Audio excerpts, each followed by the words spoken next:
Hey guys, Griffin here, and today I want to talk about 5 quality of life changes that Blizzard could bring to Season of Discovery that would definitely help improve our experience in the world. But before we get started, please take the time to like and subscribe. It really does help me out. I'm like 20 subscribers short of 5,000 subscribers. I'd really appreciate it if you push me over that number. All right, guys, let's get into it. Number 1 on the list, Chrono Boon Displacer. This thing was awesome. It was amazing. And they introduced it at the absolute last second in Original Classic. I can't even tell you how frustrating it was. They're like, hey, check out this cool thing we should have brought out 6 months ago. So Chrono Boon allows you to store world buffs while you play your character. This may sound confusing, but when you do your world buffs for the 2 hours or the 1 hour duration, you want to lock those for as long as possible. So what you do is you log out and keep the world buffs. And then when someone says, oh, you know, there's a head's dropping, you log back in, you get that buff, you log back out. And because of that, you can't play that character. What Chrono Boon allows you to do is store those so you can keep playing your character and just switch to it when you want to add a world buff or play the game, like use the world buffs. Yeah, great quality of life. I hope they bring it in. Though it won't really matter early on because 25, there really aren't that many world buffs and it's not a big deal. But either way, I think it'd be a really handy thing. Number 2, summoning stones. Now you may have forgotten because Season of Mastery did this.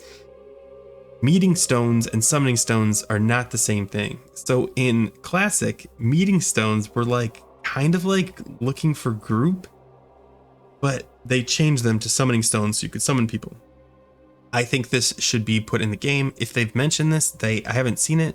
Maybe if you ran BFD, you had to experience it. Regardless, I definitely think summoning stones should be a thing. And in that same vein, I do think we should be able to summon into raids, especially these big raids like BFD, where you're 7 minutes of running into BFD, and someone's like, "Hey, I gotta go," and they peace out, and you got to get someone new in, and you get to that moment, you're like, let's just run with 9 because nobody wants to run out and summon someone back in to then bring them all the way back to the other 5 to 7 minutes into the raid. Summoning in raids, let it be a thing. I mean, encourage the warlocks to, actually stack some whatever, stones, gems. Yeah, whatever. Anyway, number 4 on the list is dual talent specialization. I'm sure you expected this one because it is kind of hand in hand with what we're doing here. We are trying new specs and new builds, and it would be really great if we had 2 different choices. We could try something out while we have our standard spec that we can actually like raid with or PvP with.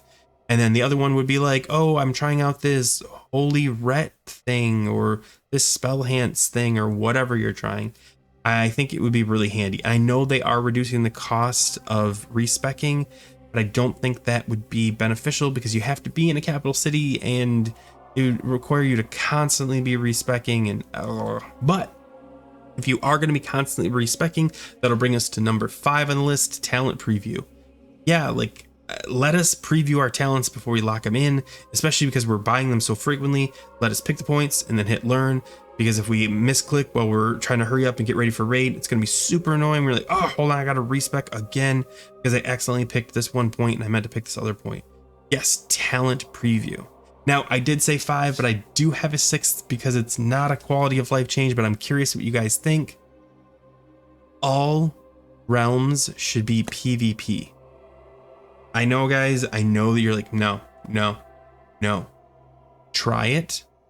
I think you'll like it. It might help the bot farming of like the Black Lotuses because if you see a guy farming a Black Lotus, well, if he's a different, race or not race, a different faction than you, kill him and make his day a little bit more miserable. Also, I think it encourages people sticking together.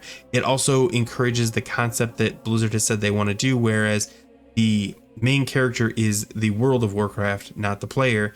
And PvP kind of makes you afraid, or a little nervous to head out into that world.